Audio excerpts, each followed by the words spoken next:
right, so it starts at the height of the Cold War. The Americans were freaking out, totally paranoid that communism was taking over the world. They were convinced Russia and China had mastered the art of brainwashing. So the U.S. set up its own program called MKULTRA, and it was run by your boyfriends and girlfriends in the CIA. Well, here's the twist. The Canadian government paid for part of it. See, an American doctor recruited by the CIA did the experiments at McGill University in Montreal.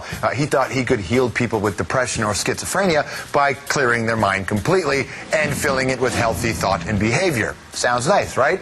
Yeah, well, not really, because the doctor gave patients drugs like LSD and put them through electric shock treatments. Others were kept in drug-induced comas for weeks and had negative messages played to them for days. It was totally Clockwork Orange. Why are you running away from your responsibilities, Janine? Why? The patients had no idea what they were in for, or that they were guinea pigs. Eventually, the CIA settled a class action lawsuit, and some of the victims were compensated. Now, as for Canada, our government ordered a judicial report into the experiments. The allegations have not been proven in court. All right, now, Janine Huard says that she's actually one of 53 patients under that doctor's care. She was. Some of them have received compensation from our government. Huard says she should be paid, too. Tonight, we've got a woman who knows the story. I actually wrote a book about the CIA experiments. It's called In the Sleep Room, the story of CIA brainwashing experiments in Canada. Her name is Ann Collins, and she joins us. How are you? Very well. Nice to see you. This story is, when you first hear about it, oh, it seems like science fiction. Absolutely. Yeah. How did this happen with this doctor and then the CIA and the Canadian government? Sort of give us that story. Well, I think the genesis of it was a psychiatrist's real desire to kind of make some change in the people he was treating. And that sort of coalesced with the fact that the CIA in the United States was really interested. They were in a kind of war for hearts and minds with the Soviet Union at the time, China at the time, and there was a lot of rumors coming out in the early 50s about brainwashing, that somehow in the wrestle between all these superpowers, that the Chinese and the Soviets had the edge in brainwashing. So the CIA, this is like the paranoid's worst nightmare, actually launched a program called MKUltra, where they funded cutting-edge psychiatrists and brain researchers all over the world, really, through a cutout organization. Anybody who thought they could get in there and affect change and control the way people thought, the CIA wanted to know about, and they ended up mostly funding. And Ewan Cameron was this wonderfully upstanding, really kindly, twinkle in his eye Scottish psychiatrist. Very charismatic, right? Very charismatic, huge ambition, founded an institute that is still operating in Montreal called the Allen Memorial Institute, which was very cutting edge. I mean, it was very progressive, no locked doors for the crazy people. But he really wanted to get in there like a car mechanic almost, and just like take out the bad thoughts that people were thinking and put in the good thoughts. And so the CIA got into what he was doing, the Canadian government as well? Canadian government funded him too, though when the whole thing first blew up and the CIA was caught having sponsored this kind of research on unwitting victims, the Canadian government sort of said, we had nothing to do with it, but that turned out to be baloney. They were up to their eyeballs in funding and supporting the work. You know, I mean, Janine is one example, but a lot of women who went in there to receive treatment were suffering from postpartum depression, something we know more about now than we did then. How did he treat her? How did he treat that?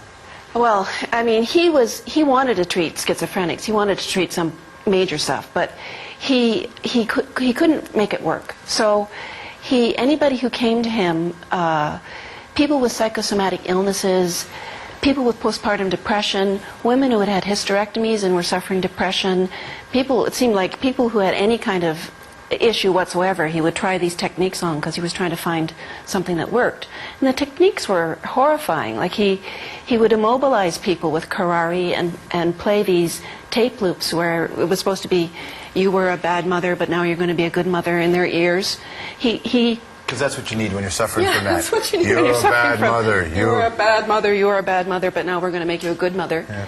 The worst thing he did, though, was he got into this massive electroshock program where he basically would do what he called depatterning, and he'd use massive doses of ECT till the point at which somebody they didn't know who they were, what they were, where they were incontinent, they had to be, fed.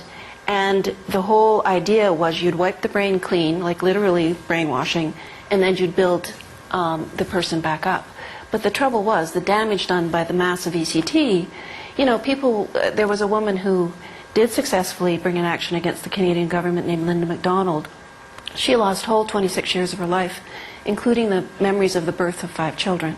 Her life started again at 26, basically. She had to build it up from nothing. How did people get into this? And how did they get in for treatment? And then how did they get out? Well, they got in for it because their family members or their therapists, we're going to send you to the best institute of its kind in, you know, North America. And Cameron didn't lurk in the shadows and do this secretly. He would send nice little reports home to the family physician saying, by the way, your patient you referred is a vegetable, but don't worry, we're going to bring them back up to speed. Did he tell them that it was going wrong? Yeah, he published in reputable scientific journals. Isn't he still, this doctor, considered, don't some sort of think very highly of some of the work he's done?